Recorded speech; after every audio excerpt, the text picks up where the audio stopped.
Hello दोस्तों, आप सभी का बहुत बहुत स्वागत है आपके अपने चैनल हिंदी साहित्य क्लासेस में। कैसे हैं आप सभी? आशा करती हूँ आप लोग बहुत अच्छे हैं और अपनी तैयारी आप लोग बहुत अच्छे से कर रहे होंगे।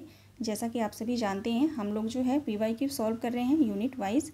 कल की क्लास में मैंने यूनिट 5 हिंदी कविता का PYQ सॉल्व कराया था 2022 और 23 तक का। ठीक है, 2022 और 23 के जितने भी प्रश्न आए हैं हिंदी कविता से, उन सभी प्रश्नों को मैंने कल की क्लास में सॉल्व करवाया है। तो आप लोग जाकर ज़रूर देख लीजिएगा कल की क्लास।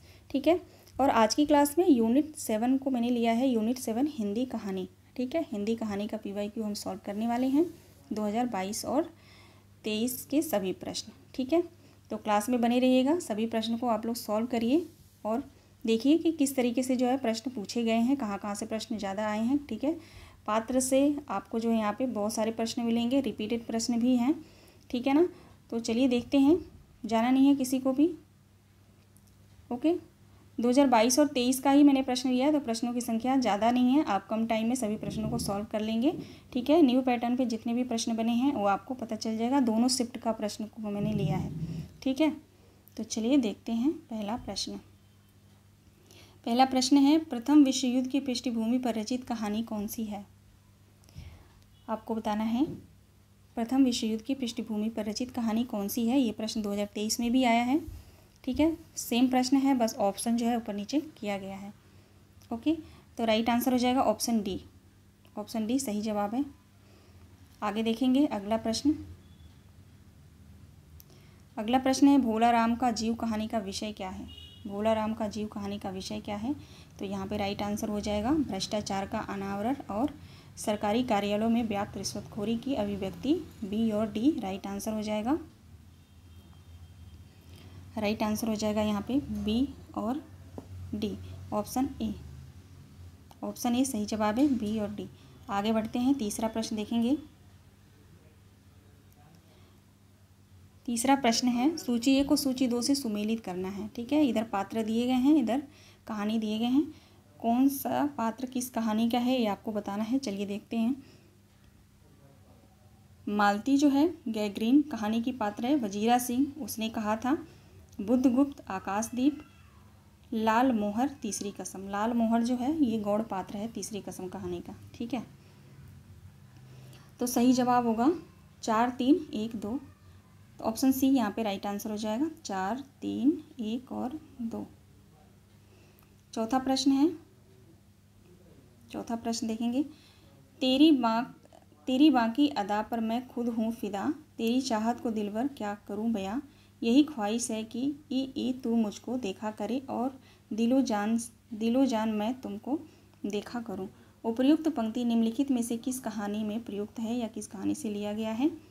तो ये जो पंक्ति है, गीत है, ये तीसरी कसम कहानी से लिया गया है। ठीक है, अगर आपने कहानी पढ़ा है तो आपको बहुत अच्छे से पता होगा तीसरी कसम कहानी का ये गीत है। और किसने गाया है कमेंट के माध्यम से ज़रूर बताएंगे आप लोग। ठीक है, परिंदे कहानी का पात्र है, आपको बताना है परिंदे कहानी का पात्र है। तो यहाँ पे जो है ऑप्शन थोड़ा मिस्टेक है। ठीक है, ऑप्शन को काट दीजिए। यहाँ पे देखेंगे डॉक्टर मुखर्जी, ह्यूबर्ट और लतिका, ये तीनों जो है पात्र परिंदे कहानी के हैं। तो राइट आंसर ए हो जाएगा। ए, बी और सी तीनों सही है। ओके, तो यहाँ ऑप्शन पे ध्यान नहीं देना है, जो मैंने बताया उसको आप लोग ध्यान रखिएगा। ठीक है, देखेंगे छठा प्रश्न। तीसरी कसम कहानी के पात्र कौन है, इनमें बताना है आपको। तीसरी कसम कहानी के पात्र कौन है? तो देखिए यहाँ पे धुन्नी राम हो जाएगा और पलट दास, ये दोनों जो है तीसरी कसम कहानी के पात्र हैं और दोनों गौड़ पात्र हैं। ठीक है, तो आप लोग जो है मुख्य पात्र तो याद करना ही करना है और गौड़ पात्र को भी आप लोग इग्नोर नहीं करना है। ठीक है, उसको याद आप लोग कर लीजिएगा। तो सी और डी राइट आंसर होगा, ऑप्शन डी, सी, केवल सी और डी। आगे बढ़ते हैं, सातवां प्रश्न देखेंगे। प्रकाशन वर्ष की दृष्टि से सही अनुक्रम क्या होगा? प्रकाशन वर्ष की दृष्टि से सही अनुक्रम क्या होगा? नीलम देश की राजकन्या। नीलम देश की राजकन्या जैनेन्द्र की कहानी है ना, जैनेन्द्र की कहानी है। प्रकाशन वर्ष है 1938। 1938। उसके बाद जो है पिंजरा। पिंजरा कहानी किसका है? उपेंद्र नाथ अश्क का है ना, उपेंद्र नाथ अश्क का है। प्रकाशन वर्ष है 1944। 1944 पिंजरा हो जाएगा। उसके बाद जयदोल। जयदोल कहानी किसका है? अज्ञेय का है ना। जयदोल कहानी अज्ञेय का है। प्रकाशन वर्ष है 1951। उसके बाद आ जाएगा अग्निखोर। अग्निखोर उपेंद्रनाथ अश्क का है, सॉरी अश्क का नहीं है, फणीश्वरनाथ रेणु का है अग्निखोर। ठीक है, 73 में 1973। ठीक है, प्रकाशन वर्ष मैंने बता दिया, फिर भी आप लोग मिला लीजिएगा, लेकिन सही है प्रकाशन वर्ष वैसे। ठीक है, तो देख सकते हैं अब प्रकाशन वर्ष के हिसाब से आप लोग मिला लीजिए। राइट आंसर क्या हो जाएगा? पहले आएगा सी, है ना, पहले सी आएगा, उसके बाद बी आएगा, C B D A. B option यहाँ पे राइट हो जाएगा, सी बी डी ए। आगे देखते हैं अगला प्रश्न। वंशीधर निम्नलिखित में से किस कहानी का प्रमुख पात्र है? वंशीधर निम्नलिखित कहानी में से प्रमुख पात्र है। दुलाई वाली, है ना, वंशीधर जो है दुलाई वाली कहानी का पात्र है। ठीक है, ऑप्शन बी सही जवाब है। आगे देखेंगे अगला प्रश्न। ईदगाह कहानी में व्यक्त हुए हैं सांप्रदायिक सामंजस्य या बाल मनोविज्ञान, मातृवात्सल्य या राजनीतिक चेतना। नीचे दिए गए विकल्पों में से सही उत्तर का चयन कीजिए। यहाँ पे राइट आंसर हो जाएगा बी और सी। ठीक है, बाल मनोविज्ञान और मातृवात्सल्य, बी सी राइट आंसर हो जाएगा, ऑप्शन डी। आगे देखेंगे अगला प्रश्न। अगला प्रश्न है, जगपति की बीमारी और बेरोजगारी से उपजी आर्थिक मजबूरियों से त्रस्त पत्नी चंदा की कहानी है। राजा निर्वंशिया है, नीली झील, सफ़ेद तितलियाँ या सीने का दर्द। तो ये जगपति, इस नाम से आप पहचान सकते हैं कि राजा निर्वंशिया कहानी का जो है यहाँ पे ये दिया गया है। ठीक है, विषय वस्तु जो है राजा निर्वंशिया कहानी का दिया गया। राजा निर्वंशिया किसकी कहानी है? कमलेश्वर की कहानी है। ठीक है, आगे देखेंगे राजा निर्वंशिया कहानी के पात्र कौन है, इसमें आपको बताना है। राजा निर्वंशिया कहानी के पात्र हैं, तो यहाँ पे हो जाएगा राइट आंसर बी और डी, बच्चन सिंह है और जगपति हैं। ठीक है, बी और डी राइट आंसर हो जाएगा। आगे बढ़ेंगे।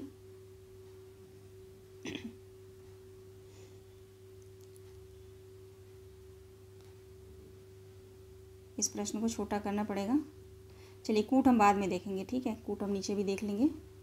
सूची 1 को सूची 2 से सुमेलित करना है। देखते हैं, दुनिया का अनमोल रतन किस पे आधारित है? दुनिया का अनमोल रतन देश प्रेम, है ना, देश प्रेम। अमृतसर आ गया, देश विभाजन, चीफ की दावत, वृद्धों की उपेक्षा और पिता कहानी में जो पुरानी और नई पीढ़ी का द्वंद्व आपको देखने को मिलेगा। ठीक है, तो राइट आंसर हो जाएगा इसमें, राइट आंसर होगा 4 3 1 2, है ना, 4 3 1 2। चलिए नीचे देखते हैं कूट में 4 3 1 2 होगा ना। एक मिनट, यहाँ पे जो है,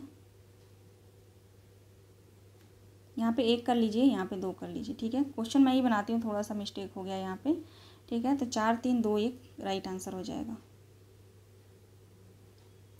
ठीक है, चलिए आगे बढ़ते हैं। अगला प्रश्न है, प्रकाशन वर्ष की दृष्टि से सही अनुक्रम क्या होगा? प्रकाशन वर्ष की दृष्टि से सही अनुक्रम क्या होगा? देखिए, यहाँ पे पहले आएगा आकाशदीप।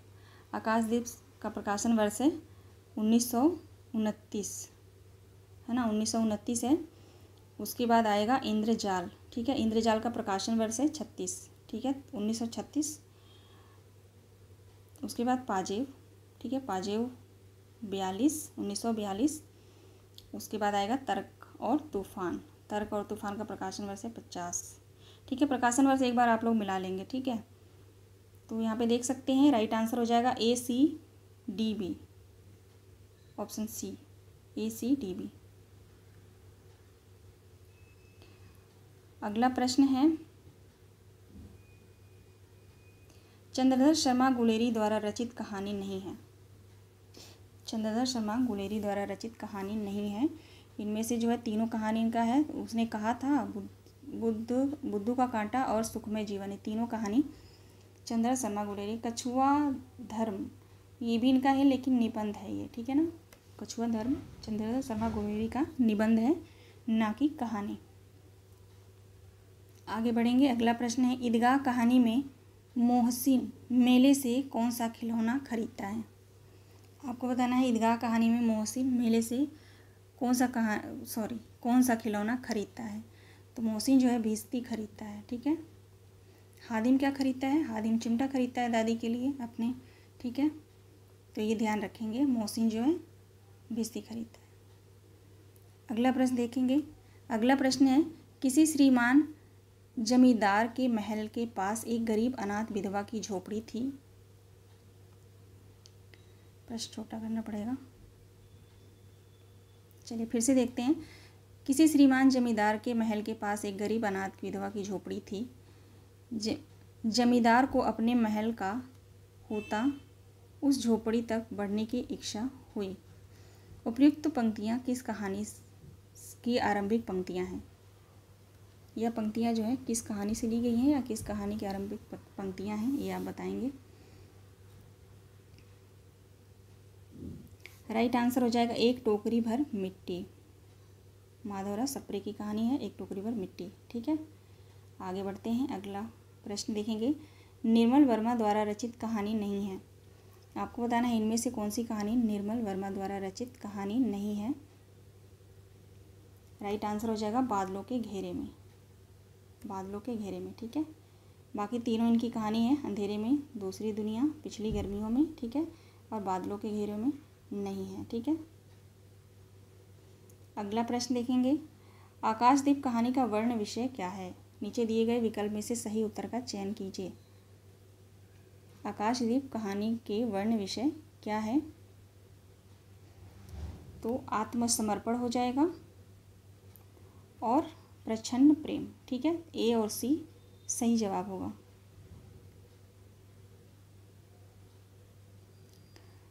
यहाँ पे भी ऑप्शन, चलिए यहाँ पे ए सी कर लेते हैं, है ना। सी ऑप्शन सही होगा, ठीक है। ए और सी राइट आंसर होगा। चलिए आगे देखते हैं। अगला प्रश्न है, सोजे वतन संग्रह की कहानियाँ हैं, यानी सोजे वतन में कौन कौन सी कहानी संग्रह जो है संकलित हैं, ये आपको बताना है। सोजे वतन में जो है पहला आ जाएगा ऑप्शन ए आएगा, यही मेरा वतन, और सी आ जाएगा, ठीक है। सी होगा सांसारिक प्रेम और देश प्रेम। ए और सी राइट आंसर होगा, ऑप्शन सी, ए और सी। आगे बढ़ेंगे। अगला प्रश्न है, लाल पान की बेगम कहानी में बिरजू की माँ किसे टीशन वाली कहकर संबोधित करती है। लाल पान की बेगम कहानी में बिरजू की माँ किसे टीशन वाली कहकर पुकारती है। तो जंगी की पतोह को कहती है ना, जंगी की पतोह को कहती है, ऑप्शन बी राइट हो जाएगा। अगला प्रश्न, चंद्रदेव से मेरी बातें शीर्षक कहानी सर्वप्रथम किस वर्ष प्रकाशित हुई थी। चंद्रदेव से मेरी बातें कहानी कब प्रकाशित हुई थी। तो 1904 में।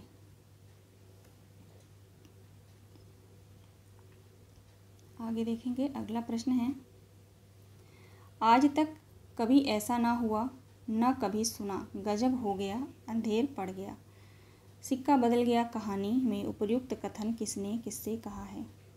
यह कथन जो है सिक्का बदल गया कहानी से है, पूछा जा रहा है किसने किससे कहा है। नवाब बीबी ने शाहनी से कहा है, ठीक है। नवाब बीबी दोनों पात्र हैं, ध्यान रखिएगा, नवाब बीबी और शाहनी। नवाब बीबी जो है शाहनी से कहती है, ठीक है। आगे देखेंगे। अगला प्रश्न, तीसरी कसम कहानी के पात्र हैं। तीसरी कसम कहानी के पात्र हैं। देखिए पात्र से कितनी बार क्वेश्चन रिपीट हुआ है, ठीक है। तो पात्र आप लोग बहुत अच्छे से याद कर लेंगे। नीचे दिए गए विकल्पों में से सही उत्तर का चयन कीजिए। तीसरी कसम में से आप कई बार रिपीट हुआ तो आपको पता चल ही गया होगा। यहाँ पे लाल मोहर है, पलटदास है, धुन्नीराम भी है, ठीक है। तो 1, 2 और 4 राइट आंसर होगा। 1, 2 और 4 सही जवाब होगा। और तीनों गौड़ पात्र है, मैं बार बार बोल रही हूँ, ठीक है, ताकि आपको दिमाग में जो है बैठ जाए, ठीक है। तीनों गौड़ पात्र हैं। 1, 2 और 4 राइट आंसर होगा, तो ऑप्शन सी सही जवाब होगा। अगला प्रश्न देखेंगे। अगला प्रश्न है, गैगरीन कहानी के संदर्भ में विचार कीजिए। ठीक है, इनमें से बताना है कौन कौन सा गैगरीन कहानी से जो है सही है। ठीक है, इस कहानी में पिता पुत्र के संघर्ष का चित्रण किया गया है। इस कहानी में अज्ञेय ने निम्न मध्यवर्गीय जीवन की विषमताओं को चित्रित करने में सफलता मिली है। ऑप्शन 3 देखेंगे, इस कहानी में अज्ञेय ने दाम्पत्य जीवन की सराहनीयता और एक रसता को चित्रित किया है। ऑप्शन 4 है, इस कहानी के पूर्वदीप्ति शैली का प्रयोग किया गया है। इस कहानी में पूर्वदीप्ति शैली का प्रयोग किया गया है। ऑप्शन 5 देखेंगे, गैगरीन के रोगियों के अक्सर पैर काटे जाने की सूचना जीवन की त्रासदी को अभिव्यक्त करती है। तो आपको पढ़ के पता चल जा रहा है कौन सा इसमें सही होगा। इसमें राइट आंसर हो जाएगा, देखिए 2, 3 और 5। ठीक है, 2 सही होगा, 3 सही होगा और 5 सही होगा। ठीक है, चलिए आगे देखते हैं। 2, 3 और 5, ऑप्शन बी सही जवाब है। ये देखिए मार्च में पूछा गया है। ठीक है, मार्च फर्स्ट शिफ्ट में 2023। आगे देखेंगे, सूची 1 को सूची 2 से मिलान करना है। ठीक है, यहाँ पे भी जो है पात्र दिए गए हैं और कहानी दिए गए हैं। किरण जो है किस कहानी का पात्र है? किरण राही है ना? नहीं, राही का नहीं है। किरण किस कहानी का पात्र है? कानों में कंगना, लक्ष्मा कोसी का घटवार, ये मेरे को कभी नहीं भूलती है, लक्ष्मा है ना।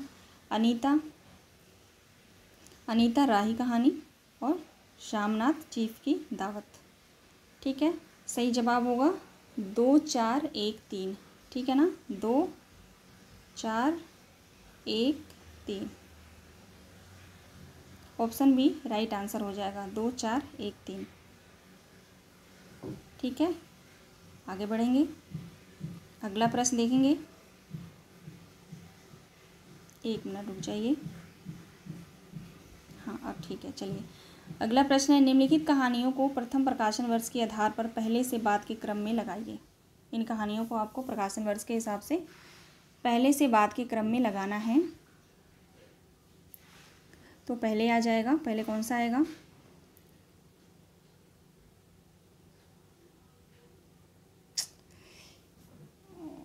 यहाँ पे जो है नंबरिंग गलत यहाँ पे कर दिया गया है। ठीक है,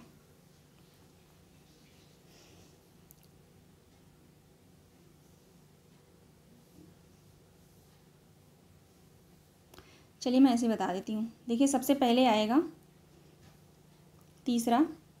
ठीक है, सबसे पहले आएगा तीसरा कानों में कंगना। ठीक है, उसके बाद आएगा दूसरा आकाशदीप। तीसरा आएगा कानों में कंगना, फिर आकाशदीप, उसके बाद आएगा ईदगाह। ठीक है, 1933 में ईदगाह। उसके बाद आएगा 4 परिंदे, फिर राजा निर्बंसिया। राजा निर्बंसिया वैसे ही पहले मैंने बताया 1973 में। ठीक है, तो एक बार आप लोग मिलान कर लेंगे, क्योंकि ये क्वेश्चन बनाते टाइम मैंने ध्यान नहीं दिया, नंबरिंग जो है गलत हो गया है यहाँ पे। ठीक है, लेकिन अभी मैंने रिपीट करके आप लोग सुन लेंगे। सबसे पहले जो है राइट आंसर हो जाएगा 3, 2, 1, 4, 3, 2, 1, 4, 3। यहाँ पे बी ऑप्शन सही है, इसी हिसाब से आप लोग इसको लगा लीजिएगा। ठीक है, आगे देखेंगे, अगला प्रश्न है। उसका युवापन एक प्रतिष्ठा की जिद कहीं चुराए बैठा है। वह इस प्रतिष्ठा के आगे कभी मजबूर कभी कमज़ोर हो जाता है और उसे भुगत भी रहा है। उपयुक्त कथन किस कहानी से उद्धृत है? यह कथन किस कहानी से लिया गया है? यह कथन जो है पिता कहानी से लिया गया है। ठीक है, पिता कहानी से है। ऑप्शन बी राइट आंसर हो जाएगा। देखिए यहाँ भी ऑप्शन होगा, यहाँ पे बी होगा, सी डी होगा। ठीक है, मैं अकेले काम करती हूँ है ना, तो क्वेश्चन बनाने में थोड़ा सा मिस्टेक हो गया है। नंबरिंग में, क्वेश्चन में नहीं हुआ है, नंबरिंग में हुआ है, ऑप्शन में हुआ है, तो उसके लिए मैं बहुत बहुत माफ़ी चाहती हूँ आप सभी से। अगला प्रश्न देखेंगे। अगला प्रश्न है, माँ के हाथ की बनी कौन सी कला को देखकर चीफ प्रसन्न हो गए हैं? देखिए कुछ कहानियाँ ऐसी हैं, उन कहानी से जो है प्रश्न आना ही आना है, चाहे वो पात्र से पूछे, चाहे कथन से पूछे, चाहे कोई विशेष स्थान दिया गया उससे पूछे, चाहे कोई कठिन शब्द हो उसका अर्थ पूछे। कुछ कहानियाँ ऐसी हैं उनसे प्रश्न पूछा ही गया है ना, हर बार पूछा जाता है। तो मैं ऐसा करूँगी, कहानी से जो मैं अलग नए पैटर्न पे जो ये प्रश्न बने हैं, इन्हीं प्रश्नों को देखते हुए अलग तरह से जो है प्रश्न मैं बना के एक जब मैराथन कराऊंगी तो उसमें उन प्रश्नों को मैं रखूँगी। तो उन प्रश्नों को आप लोग सॉल्व कर लीजिएगा, ठीक है। इस प्रश्न का राइट आंसर हो जाएगा चिकनकारी, ठीक है, चिकनकारी।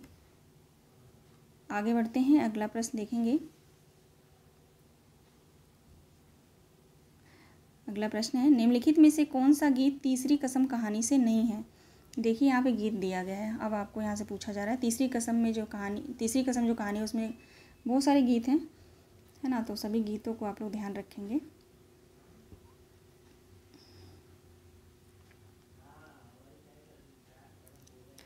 इसमें देखिए ऑप्शन ए नहीं है, ठीक है। नानी नानी दावत, पातर ठुड़वा छटके जैसन, हाँ ठीक है। ये जो गीत है ना, ये तीसरी कसम से नहीं है। बाकी ये तीनों BCD तीनों गीत तीसरी कसम कहानी से है। तो इन गीतों को ध्यान रखेंगे, ठीक है। आगे बढ़ेंगे हम। अगला प्रश्न है, इंस्पेक्टर मातादीन चांद के संदर्भ में विचार कीजिए। यहाँ पे जो है इंस्पेक्टर मातादीन चांद पर कहानी के बारे में जो है पूछा जा रहा है। राइट आंसर हो जाएगा 2, 3, 4, ठीक है। 2, 3, 4 सही होगा। मातादीन को चांद से एड़ी चमकाने का पत्थर लाने का आदेश प्राप्त हुआ। ध्यान दीजिएगा आप लोग, ठीक है। उसके बाद इसका राइट आंसर हो जाएगा तीसरा, ठीक है। मातादीन ने कहा हमारा सिद्धांत है, हमें पैसा नहीं काम प्यारा, ठीक है। उसके बाद चौथा सही होगा, चांद पर मातादीन का सार्वजनिक अभिनंदन हुआ। तो राइट आंसर हो जाएगा 2, 3, 4, 2, 3, 4। देखते हैं ऑप्शन सी, यहाँ पे सी कर लीजिए, ठीक है। सी 2, 3, 4 राइट आंसर होगा। आगे बढ़ेंगे, अगला प्रश्न। बस अब प्रश्न खत्म होने वाले हैं। निम्नलिखित कथनों के संदर्भ पर विचार कीजिए। देखते हैं, अपना अपना भाग्य कहानी पति से बिछड़ी हुई स्त्री की आप बीती के रूप में चित्रित है। दूसरा ऑप्शन देखेंगे, एक टोकरी भर मिट्टी कहानी में एक असहाय विधवा के स्वाभिमान की अभिव्यक्ति मिली है। तीसरा ऑप्शन है, दुलाई वाली कहानी पर्दा प्रथा की विसंगति पर आधारित है। ऑप्शन 4 देखेंगे, राही कहानी गांव और शहर के संघर्ष पर केंद्रित है। पांचवा, कानों में कंगना तत्कालीन सामंती परिवेश में पत्नी और वेश्या के प्रति प्रेम की टकराहट पर आधारित एक भावुकतापूर्ण कहानी है। नीचे दिए गए विकल्पों में से सही उत्तर का चयन करना है। विकल्प नीचे है, तो मैं आपको यहीं पर राइट आंसर बताती हूँ।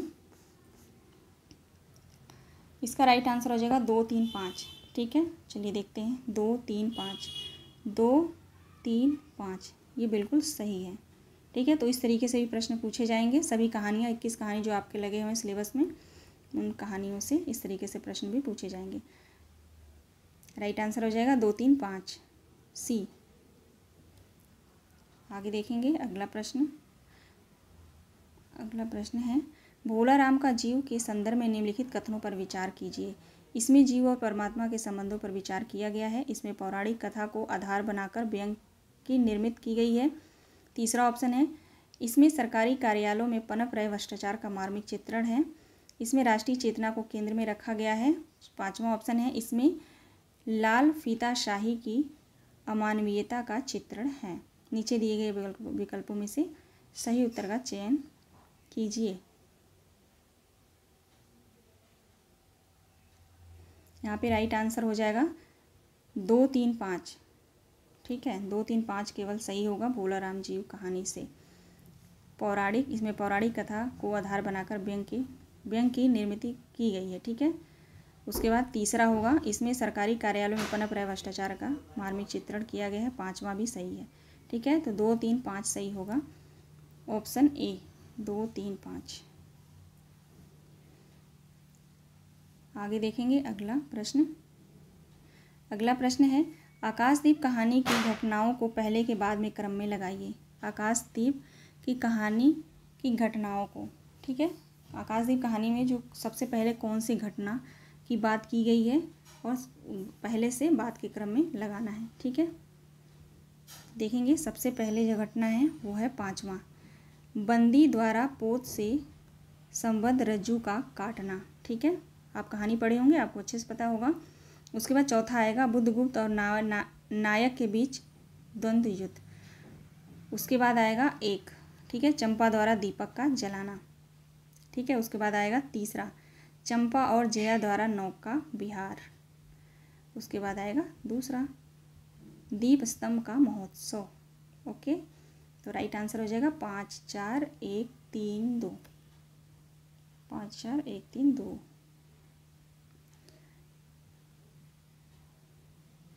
ऑप्शन सी, यहाँ पे सी कर लीजिए। भैया आज तो बहुत ऑप्शन में गलती हुई है मेरे से, सॉरी, एक बार फिर से।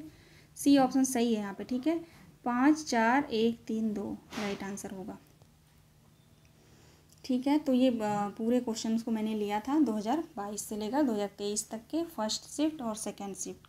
ठीक है, तो इतने प्रश्न थे टोटल। तो आशा करती हूँ आप सभी को क्लास पसंद आई होगी। क्लास पसंद आई होगी तो आप लोग प्लीज़ लाइक एंड सब्सक्राइब ज़रूर कर लीजिएगा। जिन्होंने सब्सक्राइब नहीं किया है, जिन्होंने करा है वो सिर्फ लाइक करेंगे।